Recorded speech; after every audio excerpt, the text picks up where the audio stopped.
Assalamualaikum warahmatullahi wabarakatuh. Wadia balad dongeng Ki Agus Jago di mana wae ayana. Alhamdulillah wa syukru ala ni'amillah. Kalayan diwubuh ku qabul anu maha agung, dibarengan ku pangijabah anu maha kawasa. Diiring ku kadeudeuh ka Nyaah Gusti anu maha suci, urang ayeuna dugi kadangat ayeuna masih keneh tiasa ditepang dangukeun deui dina acara anu matuh kamemet urang sadayana, nyatana dina pagelaran dongeng Sunda jejer carita Si Giwang bagean anu ka 100 hiji nanya pamiarsa. Ieu dongeng mangrupikeun buah karyana Kang Rudiansah ti Palihan Leles Garut. Kangge Kang Rudiansah ngahaturkeun reunuhun laksa ketik kabingahan, rehna parantos ngintunkeun naskah sakaligus ngawidian mamang kangge medar ieu dongeng dina channel Dongeng Ki Agus Jago ieu. Atuh sumangga kanu teu acan subscribe kantun subscribe heula, ngarah langkung pogot sareng langkung sumanget deui ka si mamangna dina enggoning medar ieu dongengna. Nging hilap di like di komennya nu saseueur-seueurna. Lainna naon, mamang masok bingah kitunya upami maosan komentar-komentar ti para wargi sadayana teh. Kalintang bingahna deui upami mah link video mamang ieu dipangeserkeun atanapi dipangbagikeun. Atuh ngarah teu nyangkolong tingkana waktos sumangga ayeuna mah urang lajengkeun deui dongeng Si Giwang bagean anu ka 100 hijina. Kumaha salajengna? Sor cikopina, betot simutna, pagan heula tali kolorna, bisi morosot, merezel, morozol, uzel, uzelan di tengah jalan. Tumpak dung dung des.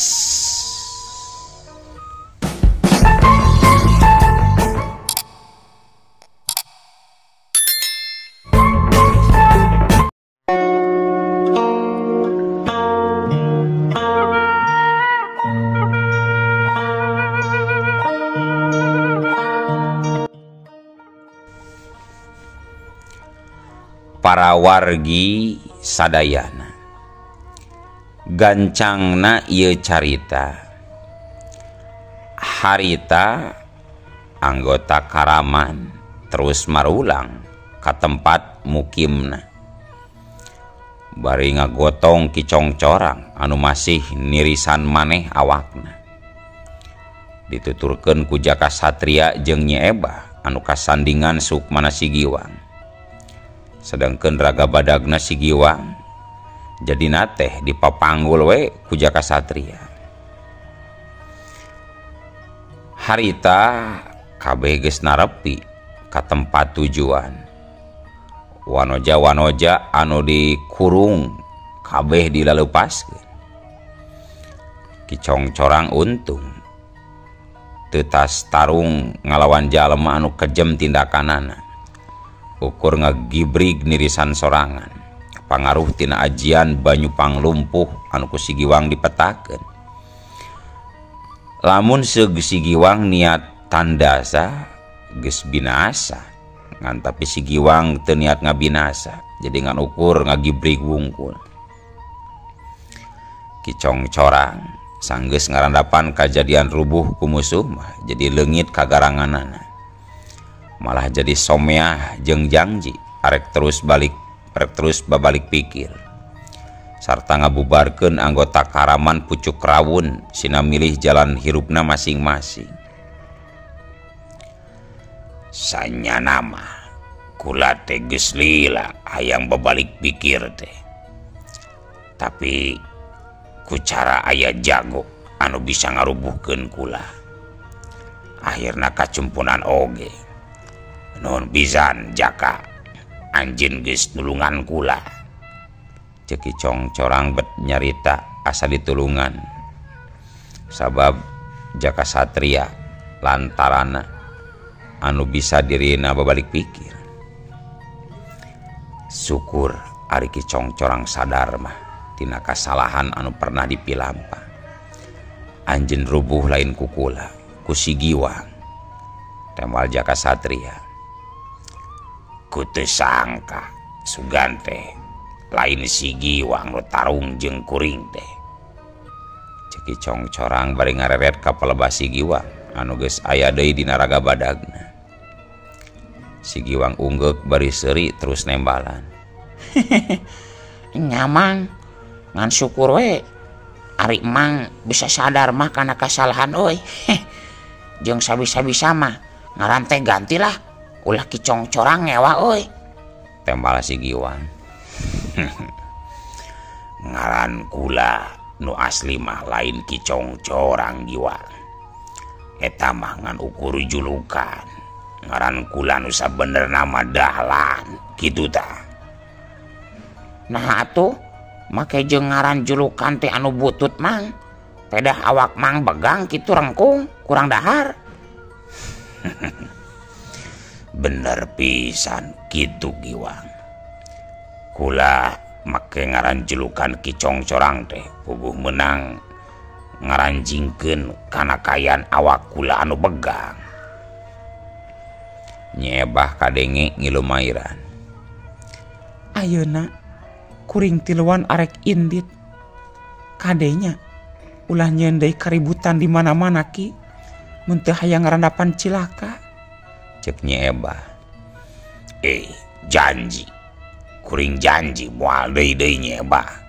Kuring arek tobat. Muru waktu hayang buru-buru neruskeun deui lalampahan ka Gunung Guntur. Harita sanggeus mere pepeling ka Kicong corang. Terus bae nu tiluan Nyebah jaka satria jeung si Giwang terus lalu mampah. Sarta di perjalanan si Giwang sukmana pindah deui kana ragana Nyebah. Sangka Nyebah teu capek dina lumampah. Bisa jadi si Giwang lumampahna moal loba deui eureun. Matak ngahaja indungna diinjem ragana sabab hayang ngagunakeun elmu napak sancangna. Halimun gunung mimiti naek ngajauhan. Panon poe mimiti tembong ngingsir ngulon. Barang jeung pepedut hideung anu puyar. Kawas namah tas turun hujan harita teh. Dangdaunan jeung jujukutan katut lemah masih keneh lantis. Katincakan kuno keur lempang anu nyalesenaker. Eta anu lempang teh tas nyorang jalan pilemburan. Pelos kahilir jeung ka pasawahan katut ka pakebonan. Beak pasawahan jeung pakebonan jog anjog ka salah sahiji pasir anu lungkawi. Loba bebatuan katut amparan taneuh beureum anu ladok. Leor di eta pasir katempo aya orai welang anu keur ngaleor. Muru kategal anu baseuh. Jalma anu keur lempang mah tonggoy we teu malirek kana kayan orai nu keur ngaleor. Pangawakan eta jalma mangrupakeun hiji wanoja anu teu bireuk deui geuningan eta teh Nyi Campaka. Nyi Campaka anu sarua ngajugjug ka Gunung Guntur tapi nyorang jalan anu teu sajalur jeung jalma lian. Harita Nyi Campaka terus anjog ka eta pasir. Keur anteng leumpang Nyi Campaka panonna ngadadak ningali anu pating pucunghul tina jero taneuh. Anu pangheulana mucunghul teh huluna heula matana coklat. Awakna nalika bijil kabebet mirip cacing taneuh. Tapi gedena asa teu lumrah. Asa teu ilahar jeung cacing biasa. Cacing taneuh ngadungkuk meh sagede doma. Eta cacing taneuh katempona garang jeung galak. Sungutna waktu calangap jiga anu arek ngalegleg ka Nyi Campaka. Nyi Campaka pasti aya rasa sieun ku eta nempo cacing badak. Tapi kasieuna dielehkeun ku rasa kaludeungna salaku jawara wanita. Durug-dug eta cacing badak de ujug-ujug nyuruntul maju narajang ka Nyi Campaka. Taneuh beureum anu baseuh langsung ledik digalai ku awak cacing. Curelat jeleng. Nyi Campaka gancang luncat ka gigir nyingkahan serangan cacing. Aneh, eta cacing teh bet ujug-ujug nyerang ka Nyi Campaka. Tapi Nyi Campaka teu loba mikir, deges kitu kayaan anu kudu disanghareupan. Garangna sato galak memang geus ilahar. Ngan Nyi Campaka teu bisa cicingeun kitu bae. Dirina dihakan cacing taneuh anu gede meh nyarupaan catang kalapa. Bisa-bisa manehna bakal cilaka mun dirina teu ngayakeun tindakan ngabela diri. Saacan cacing taneuh malik sarta narajang deui ka manehna, Nyi Campaka gancang mesat pedang kayu cendanana dipake nadah sakaligus males narajang ka cacing. Memang bener, cacing taneuh harita malik nyang hareup ka Nyi Campaka anu geus ngalagar bedog, anu geus ngalagar pedang, laju nyebrut deui narajang. Aneh puguh oge, eta cacing taneuh teh bet bisa nangtung sagala rupa. Nalika ngalakukeun deui panarajang ka Nyi Campaka jiga nu nangtung. Sungutna anu gurawah lir umpama lawang guha anu sayagi nyapluk badan Nyi Campaka. Tapi Nyi Campaka oge embungeun badanna dicapluk sato badagna. Harita gancang luncat ka tukang ngawahan, laju luncat ngalayang kaluhureun sirah cacing taneuh anu keur nyirorot ka handap sirahna. Sungutna calangap bari ngaluarkeun sora nu aneh. Sedengkeun Nyi Campaka bari luncat milepas teh laju metakeun pedangna nubles beuheung cacing nepi ka tambres satengahna. Hiu gabres kui. Eta cacing ngakuik lir umpama nu keur nahan ka nyeri. Kubrak. Cacing badag deh ngakedebru kana lemah. Binasa ku sabetan pedang candanana Nyi Campaka. Jeleng juralit kalayang celek. Nyi Campaka laju luncat turun deui ka handap. Bugang cacing taneuh ngabugigag badak. Nyi Campaka narik napas panjang bari ngusap kesang anu renung dina tarang. Pasti bakal aya deui kajadian susulan ieu mah. Aing kudu leuwih waspada, bakal aya deui nu nyerang ka aing. Nyi Campaka harita ngalengkahkeun deui sukuna kalayan ati-ati. Sabab teu mustahil anu nyerang bakal datang deui ti bangsa siluman. Sapasang panon tetep ranceungeus. Pedang cendana tetep dilagar bisi aya deui anu nyerang. Sanggeus anggang ninggalkeun bugang cacing taneuh. Nyi Campaka meunang deui pirasat tembus kana batinna. Harita pisan di eta tempat bakal aya nu narajang. Lebah rajegna tatangkalan anu galede. Tembong aya anu ngabeleg-beg hideung. Cirimna buhaya, kaluhurna buhaya. Sedangkan kahandapna sukuan jiga jelema bisa nangtung ku dua suku. Sungutna calangap, huntuna rang ngeteng. Teu kungsi cacarita nanaon, jorelat gua jeleng. Eta siluman buaya darat teh ngojorelat. Dua leungeunna nyamber kana beuheung Nyi Campaka. Jeleng hiu. Nyi Campaka ngagajleng nyingkahan serangan musuh. Bari dipapag ku pedang cendanan. Hiu bret galenceng. Siluman buaya darat ngakoak. Dua leungeunna buntung disabat ku padang Nyi Campaka. Sakali nyabat langsung sapat. Las. Siluman darat ngaleungit. Renghap. Nyi Campaka rumenghap. Dua kali manehna dicegat siluman. Jeleng-jeleng. Nyi Campaka gancang ninggalkeun eta patempatan. Bari angger ngalagar pedangna.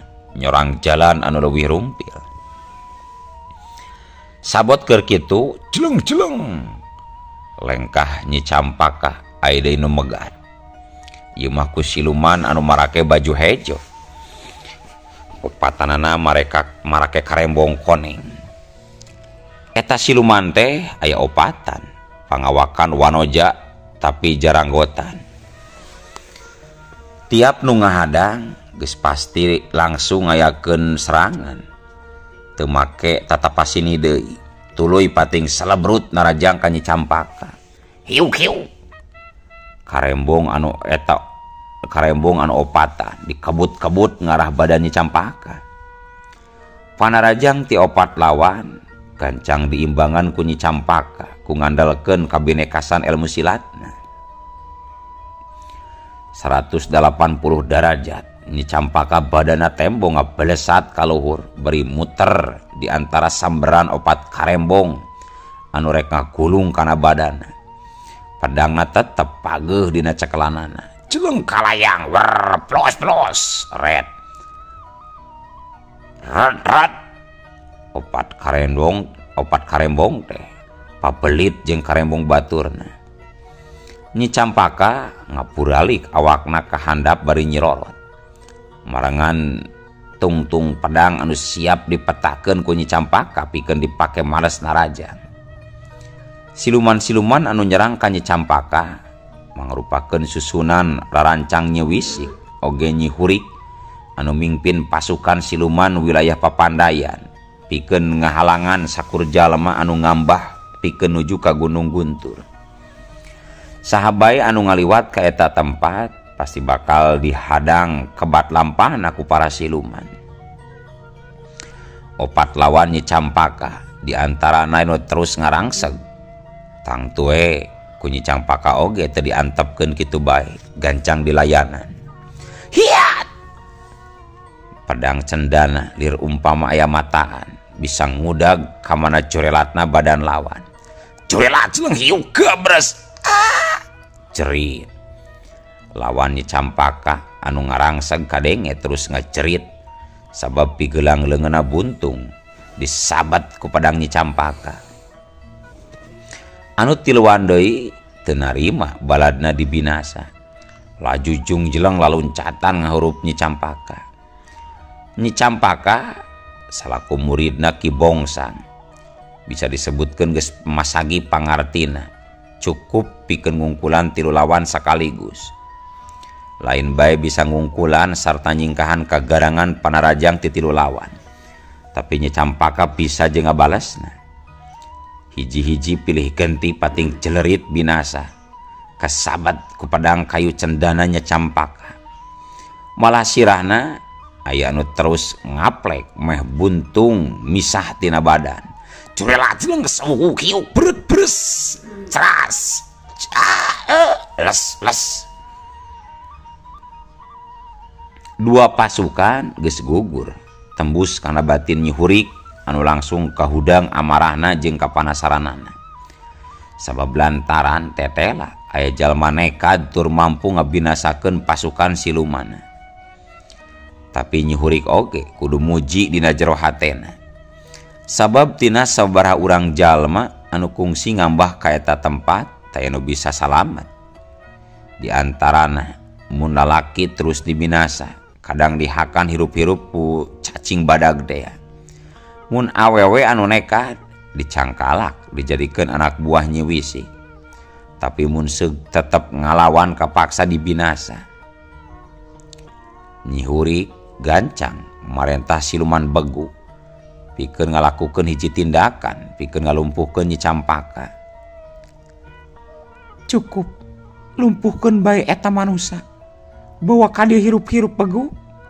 Ceuk Nyi Hurik marentah ka siluman begu. Siluman Begu gancang ungguk bari ngawalon. Mangga Nyimas, destokeun pisan parenta ti salira Nyimas. Walon Siluman Begu. Bari teu kaleken belesat.